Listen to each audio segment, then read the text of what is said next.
चले बच्चों लोग, अपने वीडियो लेक्चर की सीरीज में हम लोग पहुंच गए क्वेश्चन नंबर 5 पर। और मैं क्या कर रहा हूँ इस वाले वीडियो लेक्चर सीरीज में आपसे गेट एग्जाम में प्रीवियस ईयर में जो आए हुए एप्टीट्यूड के जो क्वेश्चन है ना, पूरे लाइन बाय लाइन में आपको सॉल्व करके दिखा रहा हूँ। तो इससे क्या होगा, जब मेरे साथ आप पूरा ये सेट सॉल्व करते हुए देख लोगे तो कंप्लीट इंटेलिजेंस बिल्डअप होगा, जो आपकी हेल्प करेगा नेक्स्ट ईयर वाली गेट एग्जाम में कि आपको किस तरीके से एप्टीट्यूड के क्वेश्चन को डील करना चाहिए। और आपको एक आइडिया लग जाएगा कि गेट एग्जाम में किस लेवल के क्वेश्चंस पूछे जाते हैं। ठीक है, चलिए ये क्वेश्चन 5 है। 4 क्वेश्चन तक इसके पिछले वाले पार्ट पे अपलोडेड है, वहां जाकर देखिए। क्वेश्चन 5 ये पार्ट 2 होने वाला है गेट 2021 का सेट 2 का, तो मैं इसमें कन्वे कर रहा हूँ, सुनते जाओ इत्मीनान से। ठीक, क्या कहता है, पेन राइट नाइफ फिर ब्लैंक लिखा हुआ है। फिर आपसे ये पूछ रहा है वो इस पे कि which of the following option maintains a similar logical relation in the अबो।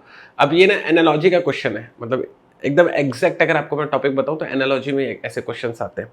तो इसमें वो क्या बोल रहा है कि जैसा रिलेशन पेन का राइट के साथ में है, वैसा ही रिलेशन नाइफ का किसके साथ में होगा, ये सवाल है।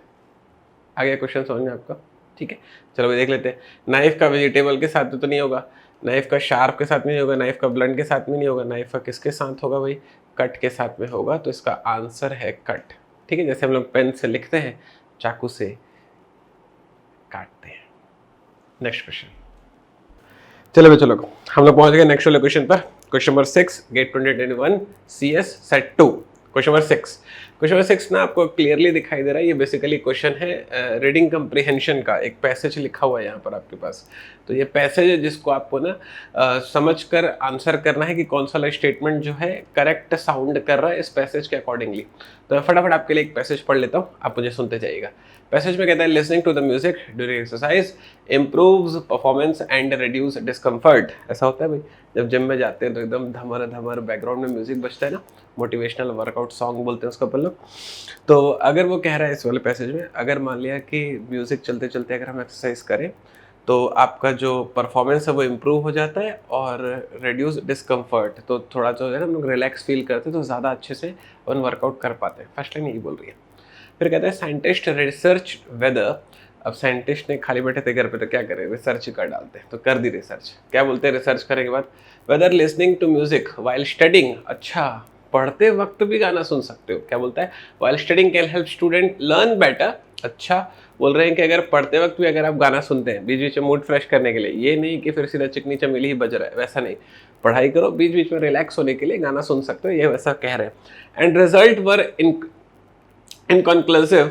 Students who needed external stimulation for studying fared worse, while students who did not need any external stimulation benefited from music. अच्छा, तो इसने ना क्या किया, रिसर्च करके कैटेगरी बना दी। ऐसे सारे लोग जिनको ना एक्सटर्नल मोटिवेशन की ज़रूरत पड़ती है, उनके लिए म्यूज़िक इतना हेल्पफुल नहीं होता है। लेकिन ऐसे सारे लोग जो इंटरनली मोटिवेटेड रहते हैं, अपने प्रीवियस एक्शंस को लेकर सीखते हैं, पास्ट में जो उनसे गलती है उसको एनालिसिस करते हैं और इम्प्रूव करते हैं, तो उन सभी के लिए जो म्यूजिक होता है ना बहुत हेल्पफुल होता है।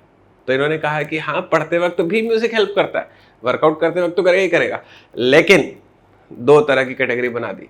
एक उन स्टूडेंट के लिए जिनको बाहर से मोटिवेशन की जरूरत पड़ती है, उनके लिए इतना हेल्पफुल नहीं है। लेकिन ऐसे लोग जो इंटरनली मोटिवेटेड रहते हैं, उनके लिए म्यूजिक पढ़ते वक्त बहुत हेल्पफुल है। ये उन्होंने बस एक बात कही है। ठीक है, अब आपसे वो पूछ रहा था कि कौन सा वाला स्टेटमेंट जो है करेक्ट है इस वाले पैसेज पे। ठीक है भाई, पहला वाला स्टेटमेंट पढ़ रहा हूँ। पहला स्टेटमेंट कहता है, listening to music has no effect on learning. बोलता है has no effect on learning. अभी भी तुमको मैंने समझाया कि हाँ, पढ़ते वक्त भी बेनिफिटेड है, तो फिर इसमें नो इफेक्ट क्यों बोल रहा है? फर्स्ट वाला रॉन्ग है। Second, listening to music has a clear positive effect both in physical exercise and on learning. हाँ, ये वाली बात एकदम सही है कि फिजिकल एक्सरसाइज के दौरान भी म्यूजिक अच्छा है और पढ़ाई करने के दौरान भी म्यूजिक अच्छा है। अब ये सही हो सकता है, लेकिन बाकी भी एक बार देख लेता हूँ कि बाकी क्या कह रहे हैं, क्या पता कोई और इससे ज़्यादा सही हो। सुनते हैं। Number 3, listening to music has a clear positive effect on physical exercise. सही बात है। Music has a positive effect on learning only in some students. अब ये वाली बात एकदम स्पेसिफिक कर दिया, एकदम स्पेसिफिक। मैंने आपको बताया था कि हाँ, पढ़ते वक्त जो म्यूजिक है वो बेनिफिटेड है, लेकिन सिर्फ वो बच्चों के लिए जो इंटरनली मोटिवेटेड रहते हैं। तो यहाँ पे लिख रहे हैं ना, ओनली फॉर सम स्टूडेंट, तो सम बोलकर वो उन्हीं की बात कर रहा है। तो ये सेकंड वाले से ज़्यादा सही है। एग्री, कोई पैसेज में एग्जैक्टली बात बोला है। नंबर 4 में कहता है listening to music has a clear positive effect on learning in all students. All students तो नहीं है, रिसर्च करके उन्होंने 2 कैटेगरी बनाई ना आपके लिए, तो इसका राइट आंसर है सी। मस्त क्वेश्चन था। इंग्लिश में ऐसे पैसेज के वाले क्वेश्चंस आते हैं और आप इनको, मुझे ऐसा लगता है कि बहुत आराम से डील कर सकते हो। आपको क्या चाहिए, बस थोड़ा बहुत कॉन्फिडेंस चाहिए कि मैं अपनी बेसिक इंग्लिश स्किल से गेट एग्जाम में इंग्लिश को क्रैक कर सकता हूँ। हाँ, आप कर सकते हो। अगला सवाल, चलो बच्चे लोग, क्वेश्चन नंबर 7 पर हम लोग आ चुके हैं। Question number 7 GATE 2021 CS branch set 2 IIT Bombay ने पूछा था। क्या पूछा भाई, देख लो। कहता है कि एक jigsaw puzzle has 2 pieces, one of the pieces as shown above, which are the following options for the missing piece when assembled will form a rectangle, the piece can be moved, rotated or flipped to assemble with the above piece। अब इतना आप कहानी आप पढ़ लेना, इतना आप समझ सकते हो। मैं कंप्रिहेंड करके बता देता हूँ कि क्या बोल रहा है। बोल रहा है कि एक रेक्टेंगुलर शेप था जिसको हमने क्या किया, जिगसॉ शेप में काट दिया। अब बोल रहा है कि कौन सा वाला जो है ना, इसमें से जो ऑप्शन है वो जाकर उसमें बिठाऊं तो एकदम कंप्लीटली फिट हो जाए, और इसमें से किसी भी शेप को आप, ऑप्शन में से किसी भी शेप को आप रोटेट कर सकते हो, मूव कर सकते हो, अपसाइड डाउन कर सकते हो, जो करना चाहो कर लो, लेकिन ये कंप्लीटली जाकर इसमें फिट होना चाहिए। ठीक है, अभी एकदम आपके प्रेजेंट ऑफ माइंड का क्वेश्चन है, स्पेशल एप्टीट्यूड का क्वेश्चन था, कोई कंसेप्ट की जरूरत नहीं है, सिर्फ प्रेजेंट ऑफ माइंड लेकर बैठे होते सवाल बन जाता। इत्मीनान से सुनो इसको कैसे डील करना था। देखो, मेरे को क्या करना है, सिर्फ खांचे पे खांचा मिलाना है।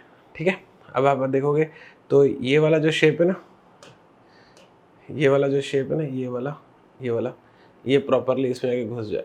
ठीक, फिर ये जो बना हुआ है ये इसमें जाकर फिट हो जाएगा। फिर ये वाला जो शेप है वो यहाँ आकर फिट हो जाएगा, है ना, फिर ये यहाँ आकर फिट हो जाएगा। फिर आप बहुत ही इत्मीनान से एक एक शेप बाय शेप मिलाना।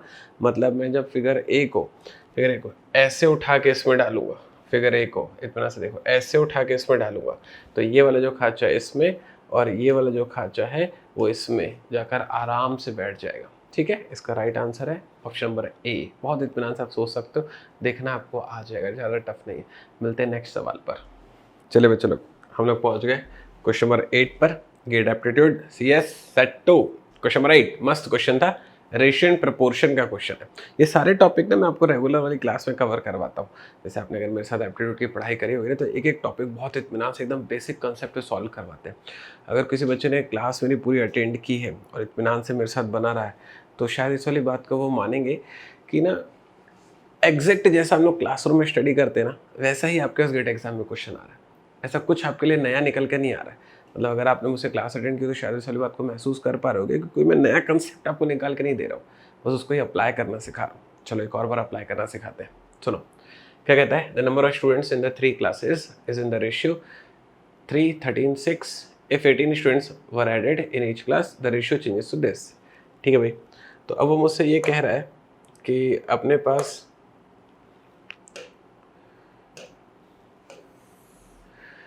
3 क्लासेस है जिसमें नंबर ऑफ स्टूडेंट 3, 13 और 6 के फॉर्मेट में है अपने पास। ठीक है, और 15, 35 और 21 बन जाएगा रेशियो जब हर एक क्लास में 18 स्टूडेंट्स को जोड़ दोगे। Got it. तो मैंने आपको ना वाली क्लासरूम में सिखाई है वाली बात। जैसे मान लिया आपको ना रेशियो गिवन हो, ओके, आपको अगर रेशियो गिवन हो तो अगर आप क्या करो, रेशियो को ब्रेक करना चाहो, अगर आप रेशियो को ब्रेक करना चाहो तो रेशियो ब्रेक हो जाता है। ठीक है, जैसे मान लिया कि मैं अपने मन से सोच लेता हूँ कि चलो वो जो 3 क्लास है, लेट्स से अपने मैंने मन से सोच लिया कि जो 3 क्लास है वो A, B और C है। ठीक है, वो जो 3 क्लासेस हैं वो A, B और C है जिनका रेशियो मुझे गिवन है। Got it, A, B, C का मुझे रेशियो गिवन है। इतनी बात गई दिमाग में, यहाँ तक ओके अपन लोग। तो आप अगर रेशियो को ब्रेक करना चाहो तो कर सकते हो। तो आप रेशियो को ब्रेक करोगे तो हमेशा एक वेरिएबल के साथ वो ब्रेक होता है। वेरिएबल हो जाएगा मेरे पास 3x, 13x और आ जाएगा 6x। ठीक है, अब जैसे ही आप x मानते हो तो उससे क्या होता है पता है, उससे उसकी वैल्यू बन जाती है। मतलब को पता चले क्लास ए में कितने स्टूडेंट है 3x, क्लास बी में कितने स्टूडेंट है 13x और क्लास सी में कितने स्टूडेंट है 6x। आगे बस समझ में, मतलब आपने अगर इसके पहले अगर रेशियो प्रोपोर्शन कभी नहीं भी सुना होगा ना, लेकिन अभी अगर फोकस करो तो आपको पूरा समझ में आ जाएगा, क्योंकि मैं बेसिक कंसेप्ट के साथ बता रहा हूँ। मुझे सुनते जाओ इत्मीनान से। तो अब क्या करने वाला हूँ मैं, जरा इत्मीनान से सुनना। मेरे पास पता चले क्लास ए में 3x है, क्लास बी में 13x है और क्लास सी में 6x है। वो बोलता है कि अगर आप 18 स्टूडेंट्स को ऐड करो तो ये हो जाएगा 3x 18 को ऐड कर दूंगा तो हो जाएगा +18, 13x 18 को ऐड कर दूंगा हो जाएगा +18, एक्सेप्टेड। तो जैसे आप 18 को ऐड करते हो ना, अब मैं 6x में भी 18 को ऐड कर सकता हूँ, जरूरत नहीं है सॉल्व करने के लिए, ठीक है। तो वो क्या बोलते हैं, रेशियो 15, 35 और 21 हो जाता है। तो मैंने 2 क्लास कर लिया हुआ है, तो यहाँ से भी 2 ही क्लास ले लेता हूँ, 15/35 के इसको इक्वल कर देता हूँ। बस ये बॉक्स आपको समझ में आना चाहिए। तीसरा वाला क्यों नहीं ले रहे हो सर आप, क्योंकि सॉल्व करने के लिए मेरे को 2 ही डेटा की जरूरत है बस। आप चाहो फर्स्ट और थर्ड ले सकते हो, आप चाहो सेकंड और थर्ड ले सकते हो। मैंने फर्स्ट और सेकंड लिया हुआ है, आंसर उससे भी सेम आएगा एकदम, एग्री, आंसर नहीं बदलेगा। तो जैसे मैं इसको सॉल्व करने जाऊंगा तो कैसा बनेगा, ये देखो जरा, 35 of 3x plus 18 is equals to 15 of 13x plus 18, ठीक है। अब जैसे ही मैं इसको सॉल्व करने जाता हूँ तो मुझे क्या करना है, 35 को 3 से मल्टीप्लाई करना है। तो जैसे मैं 35 को 3 से मल्टीप्लाई करूंगा तो उसकी वैल्यू आ जाएगी 105x, ठीक है। अब उसके बाद मेरे को ना 35 को 18 से मल्टीप्लाई करना है, तो इसकी वैल्यू आ जाएगी आपके पास 630, गॉट इट। फिर मेरे को 15 को मल्टीप्लाई करना है, ठीक है भाई। तो जैसे अगर मुझे 15 को मल्टीप्लाई करना है तो ये हो जाएगा,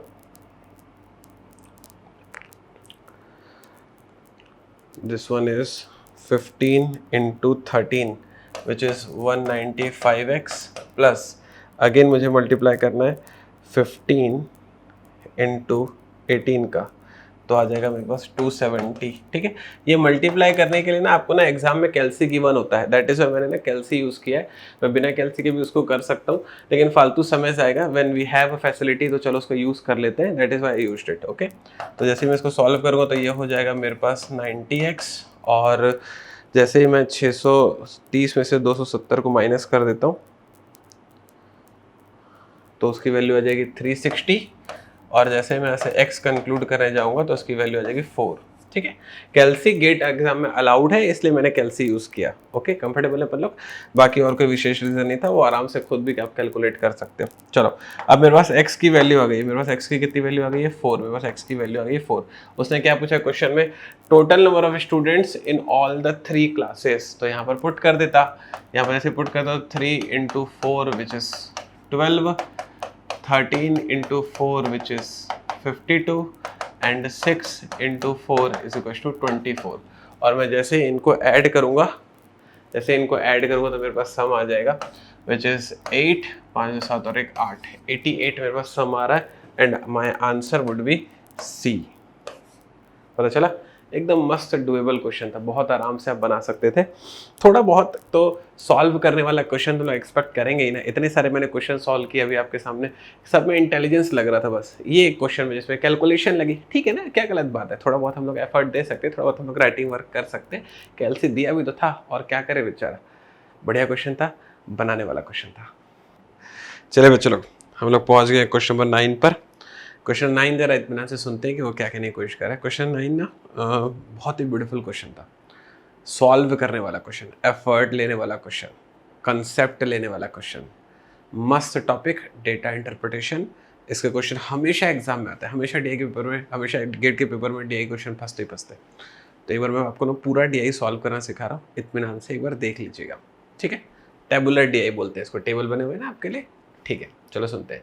डीआई सॉल्व करने के पहले मैं समय लूंगा इस वाले क्वेश्चन को सॉल्व करने में, पेशेंस बनाकर मुझे सुनना है, ही कैलकुलेटिव क्वेश्चन इतना, सुनते जाओ, मैं कहने की कोशिश कर रहा हूँ। डीआई के क्वेश्चन में ना दरअसल क्या होता है कि ना बच्चे लोग क्या करते हैं, डायरेक्टली सीधा क्वेश्चन सॉल्व करने चले जाते हैं, या फिर इतनी सारी लाइनें जो लिखी रहती है ना, पढ़ने का कष्ट नहीं उठाते, सीधा क्या करेंगे, सीधा शुरू कर देंगे सॉल्व करना, ना देखेंगे क्या पूछा हुआ है, ना देखेंगे क्या दिया हुआ है, बस अपना काम में लग जाएंगे। अरे पहले समझो तो क्या गिवन है, क्या वो पूछ रहा है, उसके हिसाब से आप अटेम्प्ट लेना ना। तो अब ज़रा बात को समझो, ये वाले क्वेश्चन में ना आपको पहले इत्मीनान से पूरा डेटा रीड करना पड़ेगा, इट विल टेक टाइम, और उसके बाद फिर क्वेश्चन सॉल्व होना शुरू होगा, ठीक है। तो मैं पहले क्वेश्चन आपको समझा रहा हूँ, मुझसे पूरा क्वेश्चन इत्मीनान से समझिए। क्वेश्चन में क्या कहता है आपसे कि हमारे पास ना 2 अलग अलग टाइप के डेटा गिवन है, ठीक है। एक गिवन है नंबर ऑफ यूनिट्स का, और दूसरा गिवन है नेट प्रॉफिट का। तो जो व्हाइट कलर वाले जो बॉक्स आपको दिखाई दे रहे हैं वो है नंबर ऑफ यूनिट्स के, और जो आपको नेट प्रॉफिट वाला जो डेटा दिखाई दे रहा है वो है बेसिकली ये वाले 240, 396, 300, ये वाले डेटा है, ठीक है। चलो अब जो है काम करना शुरू करते हैं। चलो बच्चों लोग, अब मैं आपके लिए ना ये क्वेश्चन जो है ना पूरा इत्मीनान से पढ़ कर आपको सुनाऊंगा, और मेरी सलाह है कि आपको ना पूरा क्वेश्चन ना रुक कर थोड़ा सा समझना चाहिए कि उसमें क्या डेटा गिवन है, क्या आपसे पूछ रहा है, वो सब कुछ ये पढ़ने से समझ में आएगा। तो क्वेश्चन की लेंथ देखकर परेशान नहीं होना, क्वेश्चन बहुत स्ट्रेट है, बस थोड़ा सा ना लेंदी हो गया, कोई बात नहीं, डेटा ही लिखा है ना, इत्मीनान से देखो आपको समझ में आ जाएगा। ठीक है, तो क्या बोलता है फर्स्ट लाइन में, the number of units of a product sold in 3 different years and the respective net profit are presented in the figure above. तो मुझे उन्होंने क्या किया है कि नंबर ऑफ यूनिट्स मुझे गिवन कर दिए कि कितना कितना उन्होंने बेचा। जैसे ईयर उन्होंने 100 यूनिट्स बेची है, ईयर 2 उन्होंने 200 यूनिट्स बेची है, ईयर 3 उन्होंने 300 यूनिट्स बेची है। ठीक है, और नेट प्रॉफिट इन रुपीज़ भी मेरे को उन्होंने गिवन कर दिया है। जैसे उदाहरण के लिए ईयर 1 में उन्होंने 240 रुपये का प्रॉफिट कमाया, ईयर 2 में 296 का बनाया और ईयर 3 में 210 का बनाया। ऐसा आइडिया क्लियर हो गया। फिर क्या गिवन करते हैं वो करते हैं कि the cost per unit in year 3 was ₹1। बोलते हैं कि ईयर 3 में एक यूनिट का कॉस्ट 3 रुपये था, सॉरी 1 रुपये था। कॉस्ट जो था एक यूनिट का ईयर 3 में 1 रुपये था। तो इसलिए बात का मतलब आप समझो, जब एक यूनिट का कॉस्ट 1 रुपये होगा और उन्होंने टोटल 300 यूनिट बनाई होंगी, लिखा हुआ है ना ईयर 3 में 300 यूनिट बनी हुई है, तो 300 यूनिट बने तो टोटल कंपनी को कॉस्ट कितना पड़ गया होगा? 1 रुपये की एक यूनिट के हिसाब से कंपनी को कॉस्ट 300 रुपये का पड़ गया होगा। मानते हैं आप लोग इस वाली बात को? ठीक, फिर वो क्या कहता है, which was half cost per unit in year 2, जो कि ईयर 2 में जो कॉस्ट लगा था ना उसका आधा है। ठीक है भाई, मैं इस वाली बात को भी समझ गया। मतलब ये है कि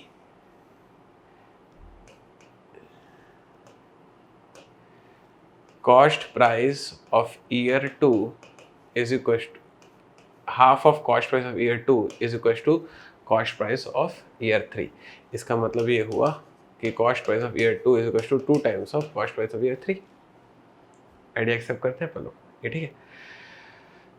तो जैसे मैं इसको आगे सॉल्व करूँगा तो ये क्या दिखाई देगा मेरे को, ये मेरे पास बनने वाला है cost price of year 2 is equal to 2 rupees पर यूनिट। इतना एग्री करते हैं आप लोग?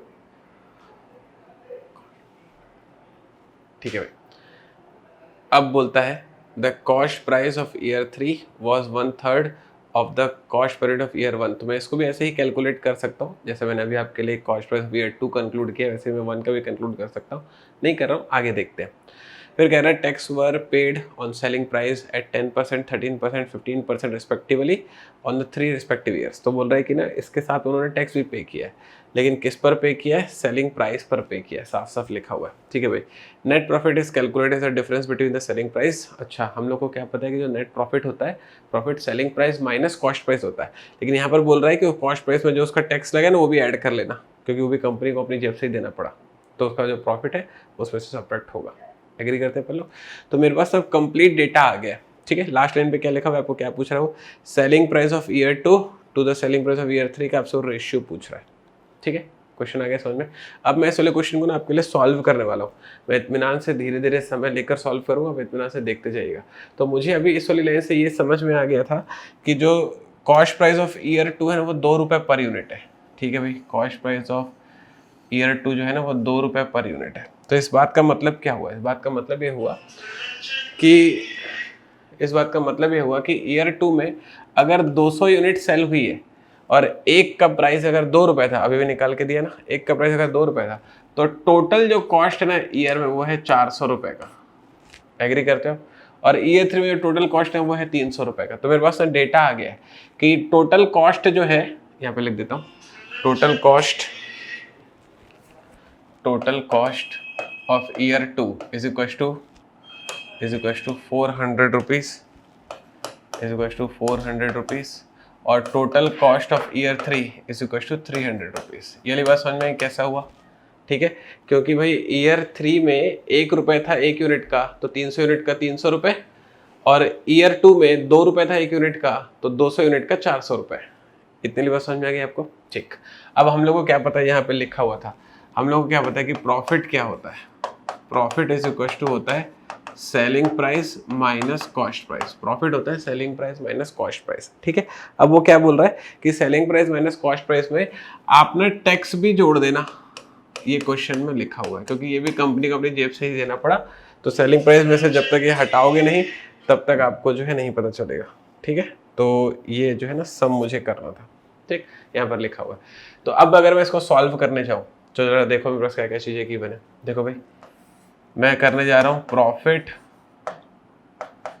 Of year 2 is equal to, ठीक है, profit of year 2 is equal to selling price of year 2। तो प्रॉफिट ऑफ ईयर 2 तो मुझे क्वेश्चन में गिवन है, सर पुट कर देता हूँ। प्रॉफिट ऑफ ईयर 2 मुझे कितना गिवन है भाई, 296 is equal to selling price of year 2, वो तो मुझे पता नहीं है तो वैसा ही रहने देता हूँ, minus cost price of year 2, ये मुझे पता है विच इज 400, प्लस ईयर 2 में ऑन सेलिंग प्राइस, तो मैं कैसा लिखूंगा 13% on selling price of year 2, कैसे लिखूंगा। चलो अब मेरे को ये एक्सप्रेशन मिल गया, अब मैं इस एक्सप्रेशन को सॉल्व करूंगा सेलिंग प्राइस के लिए, क्योंकि एक ही एक्सप्रेशन है और एक ही अननोन है, बहुत आराम से कैलकुलेट हो सकता है। और ये कैलकुलेट करने के लिए हम लोग को कैल्सी गिवन होता है ना एग्जाम में, तो ये माइनस का इधर आ जाएगा, हो जाएगा प्लस, तो ये हो जाएगा 696 इज इक्वल टू, ठीक है, माइनस 13% माइनस होगा, तो 100 में से 13 माइनस करो कितना जाएगा 87% ऑफ SP2। आई गेस आप इतनी बार समझ गए, इतना मैथ आपको आ जाता होगा समझ में, ठीक है। तो जैसे मैं इसको आगे सॉल्व करूंगा तो ये हो जाएगा SP2 is equal to 696 into 100 upon 87। Agree करते हैं लोग, कुछ नहीं करना था आपको सिर्फ 696 को कैल्सी से 87 से डिवाइड करना था, और आप जैसे ही उसको डिवाइड करते तो इसकी वैल्यू आ जाती है आपके पास 800, ठीक। तो मेरे पास सेलिंग प्राइस ऑफ 2 निकल कर आ गया। अब जैसे मैंने सेलिंग प्राइस ऑफ 2 निकाला, वैसे ही मैं कैलकुलेट करूंगा आपके लिए सेलिंग प्राइस ऑफ 3, ठीक है, सेलिंग प्राइस ऑफ ईयर 3 वैसे ही मैं कैलकुलेट करने वाला हूँ। कैसे कैलकुलेट होगा भाई, सिर्फ वो जो ऊपर एक्सप्रेशन लिखा है उसको पुट करूंगा। Profit selling price of year 3 के लिए प्रॉफिट कितने पास 300, तो ये हो जाएगा, सॉरी 300 नहीं है, वो है 210, तो हो जाएगा 210 इज इक्वल टू प्रॉफिट मिलने के बाद सर आप क्या करते हो, प्रॉफिट मिलने के बाद हम लोग उसमें देखते हैं is equal to selling price, तो सेलिंग प्राइस ऑफ ईयर 3 इसलिए SP3 माइनस कॉस्ट प्राइस। मैंने आपको बताया था 1 रुपये है 1 यूनिट का, तो 300 यूनिट का कितना कॉस्ट हो जाएगा 300 रुपये, यहाँ पे लिखा भी हुआ है वो, है ना, तो यहाँ पर आ जाएगा 300 रुपये, प्लस टैक्स मुझे गिवन है कितना परसेंटेज, 15% ऑन सेलिंग प्राइस, तो ये हो जाएगा 15% ऑन SP3, ये ठीक है। अब मैं जैसे इसको सॉल्व करने जाता हूँ तो ये हो जाएगा 210, इस तरफ आएगा माइनस हो जाएगा प्लस, तो ये हो जाएगा 510, तो ये हो जाएगा मेरे पास 510 इज इक्वल टू 15% माइनस होगा, तो ये हो जाएगा 85% ऑफ SP3, ठीक है। और अब जैसे मैं इसको सॉल्व करूँगा तो ऐसा दिखाई देगा, विच इज़ 510 इंटू 100 अपॉन 85, ठीक है। कुछ नहीं करना था, तो कैल्सी से बस आपको कैलकुलेट करना था, डिवाइडेड बाय 85, तो आपको मिलता है 600, ठीक। तो मेरे को selling price of 3rd year का मिल गया है 600। अब मेरे को उसने क्या पूछा भाई क्वेश्चन में, मेरे को उसने पूछा है कि रेशियो बता देना 2 का 3 से, तो मेरे को उसने पूछा है क्वेश्चन में SP2 divided by SP3, SP2 divided by SP3, SP2 आया 800, SP3 आया 600, कैलकुलेट करूंगा तो ये जाएगा 4 टाइम्स, ये जाएगा 3 टाइम्स में, तो आ जाएगा 4/3। 4/3 मतलब इस क्वेश्चन का जो राइट आंसर था वो था ऑप्शन नंबर ए। इत्मीनान से देख लीजिए, कैलकुलेटिव तो था, बिल्कुल कैलकुलेटिव था। DI के क्वेश्चन में अगर आप कैलकुलेशन एक्सपेक्ट नहीं करोगे तो क्या एक्सपेक्ट करोगे, लेकिन हाँ कोई इतना बड़ा कोई कंसेप्ट नहीं था जो आप लगा नहीं सकते थे, आप बहुत इत्मीनान से इसको सॉल्व कर सकते थे। ज़रा इत्मीनान से सीखो कि किस तरह का कंसेप्ट के क्वेश्चन इसमें पूछे जाते हैं। DI हमेशा आने वाला टॉपिक है, अच्छा क्वेश्चन था, बनाने वाला क्वेश्चन था।